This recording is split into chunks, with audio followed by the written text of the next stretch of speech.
We're back with Today Food and one of the biggest names on the culinary scene, Nigella Lawson. To my right, of course, she wrote your first cookbook all the way back in 1998. It became a hit. It helped launch your amazing television career. 20 years later, the domestic goddess has 11 bestsellers with more than 10 million copies sold. Her latest is called At My Table, a celebration of home cooking. Nigella, it's good to see you. It's lovely to be back. So many books, so many ideas. This latest one. I know, but you know, if you're a greedy person, you always like thinking about what to eat. What was it at home when you think about this book and the idea for it?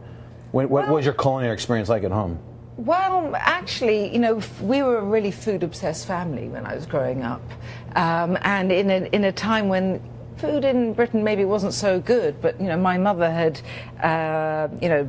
learned in Italy and France, and she was a very impatient and bad-tempered, but very good cook. Wow. Which is a good way to learn, you know, just getting the food out right, fast. Just get in there. How are things across the pond? It's royal wedding. Our whole show's going there. We're excited to be there. Is it at a fever pitch? I think it's a more fever pitch here, but I think... yeah, that's true.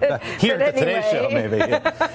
What are you making today for us? I'm making a really old-fashioned dessert called Queen of Puddings. Okay. And like so many, old-fashioned recipes, it's about using up things. It's about using up bread. Okay. Now, Queen of Puddings is normally using stale bread. This is like the Marie Antoinette of puddings because I'm using brioche. Okay. Or you can use challah. You can use regular bread either. So basically, you start off where you want your stale brioche, or bread, and if you can just put it in a low oven or leave it out in a rack overnight. Did you already toast this a little bit? Is that why it's like that? Or just you can leave it on a rack or a slow oven. Yes, it's not even as far as toasted. Crush it into crumbs. I use a processor. This is the bread already crushed. This is that there. And did then you use a process on this, or did you yes, I did, but you don't have to because obviously when they started making this, there wasn't even electricity. Right. Okay, so I'm greasing. This is how my mother always used to grease a dish with an old butter wrapper. Wow.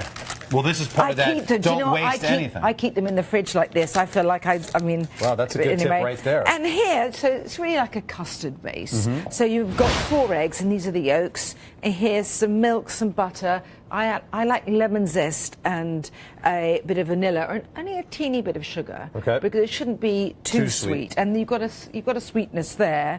And here, so here are the yolks. So just the yolks are there. I've got asbestos hands, but you probably haven't, have you? No, not at all. Well, then don't hold it. Okay, well, it's too late. It's okay, I'll do it. Helping you is the most important No, I know, thing. it's fine. So did your mother make this dish? No, do you know, we didn't eat desserts at home. So why? Because my father didn't like them, and nor so actually we didn't. Wow, that's interesting. That's an old-fashioned. That's the old-fashioned way of planning your cooking. I wouldn't be like that. All right, so we've added just the so egg we're yolks. Doing this, and we are just pouring it on top of the bread. Over there. We let it soak up for about 10 minutes, which is why you want it stale. I mean, it's like, if you like, it's sort of. It's like a fairy dust bread pudding. Right. We guys are eating it downstairs. Yeah. Isn't it so cool? Yes, we are. Delicious. Right, and then here you've got that. This is baked. You don't bake it for that long. You want it just soft. Well, it's depending on your oven. A 325 oven for about 20 minutes. The important thing is to take it out when it's got a bit of give underneath. Okay, good. So so we're going over there. Looks like a cornbread. Okay, and then now, we've got the yolks there, and we've got the whites here. So as long as your bowl is really clean and grease-free, and actually, if it isn't, if you're any doubts, half a lemon, wipe the inside of a bowl out with a lemon. That's good.